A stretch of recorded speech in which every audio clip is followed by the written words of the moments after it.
Hi, I'm Charlotte Moser, the co-director of the Vaccine Education Center at Children's Hospital of Philadelphia.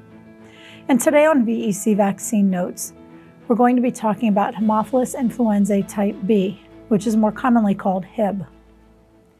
If you talk to doctors who practiced medicine before there was a Hib vaccine, they all tell the story of children coming to the hospital struggling to breathe.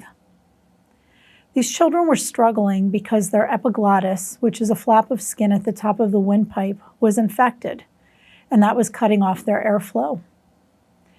These doctors often describe hospitals having special rooms designed to keep the children calm. For example, one physician told us the room at his hospital was darkened with only an aquarium so the children could watch the fish while they were waiting for a specialized team of clinicians to arrive. Around the hospital, this group of clinicians was known as the epiglottitis team.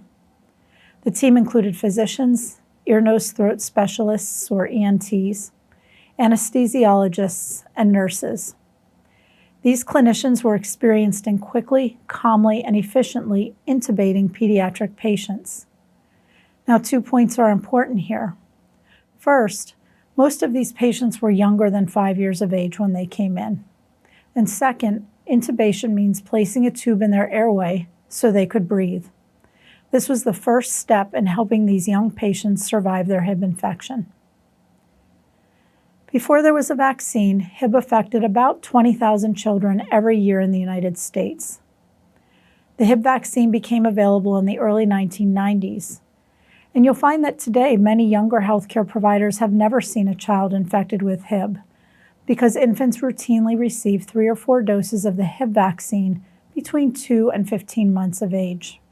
During the next little bit, we'll talk about the disease caused by Hib, the vaccines that prevent it, common questions we receive here at the Vaccine Education Center, and the relative risks and benefits of this disease and the vaccination. So let's get to it. The name Haemophilus Influenzae type B may make you think of the virus influenza, but this infection is very different. First, Haemophilus Influenzae type B is a bacterium, not a virus.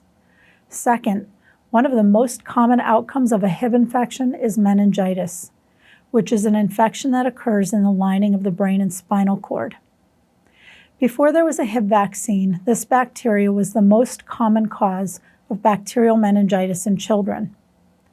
They would have symptoms like fever, stiff neck, and drowsiness.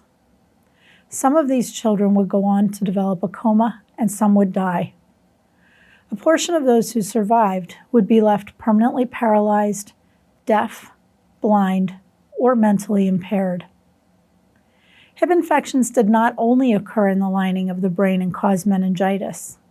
They could also occur in the bloodstream, which is called sepsis, in the lungs, which is called pneumonia, in the deep layers of the skin. Those infections are often referred to as cellulitis, in the joints, which is often called arthritis, or as described earlier, in the epiglottis, that flap of skin at the top of our windpipe. It normally keeps food from getting into our lungs. But when the infection occurred in this tissue, it was called epiglottitis. And children with epiglottitis caused by Hib could suffocate, and on occasion they would die. Now, Hib bacteria can line the surface of the nose and the back of the throat, and since most adults are immune to Hib, babies are typically born with antibodies that they receive from their mother before birth. This is known as passive immunity. But importantly, passive immunity is short-lived, so the baby's only protected for the first few months of life. 2 points about this are worth mentioning. First, most children do not experience severe infections when they're first exposed to this bacteria, in part because they have some protection from these maternal antibodies. Second, the timing of the Hib vaccine series takes into account the presence and the diminishing nature of these maternal antibodies. This vaccine requires 3 or 4 doses for the best protection. So by starting the series at 2 months of age, by the time the maternal antibodies have diminished, the baby will have developed their own immunity generated through vaccination. So let's talk about this vaccine. Hib bacteria, like some other bacteria, have a sugar coating called a polysaccharide. To be protected, people need protection against this polysaccharide. But children younger than 2 years of age do not make good immune responses to polysaccharides, so the Hib vaccine is made similarly to some other bacterial vaccines, like the meningococcus vaccine and the pneumococcus vaccine. Specifically for all three of these cases, scientists take the polysaccharide and link it to a harmless protein, so that when the infant's immune system makes a response to the protein, it also makes a response to the polysaccharide. This type of vaccine is known as a conjugate vaccine because the protein and the polysaccharide are linked together or conjugated. The Hib vaccine works well. As mentioned before there was a Hib vaccine, about 20,000 children experienced severe Hib disease each year in the United States. In 2019, there were 18 cases. In 2023, about 13 cases of Hib occurred in children under 5 in 14 states where the data were reviewed. Of those cases, most of the children were either unvaccinated or they had not yet finished all their doses of the vaccine. Side effects from the Hib vaccine are not serious. They include things like injection site reactions, low-grade fever, loss of appetite, or irritability during the first few days after vaccination. So let's talk about some of the questions we get here at the Vaccine Education Center. Sometimes people reach out to ask if anyone other than babies is recommended to get the Hib vaccine. This vaccine is mostly used in infants, but there are a few other groups recommended for vaccination. This includes people without a spleen or people with a spleen that doesn't work.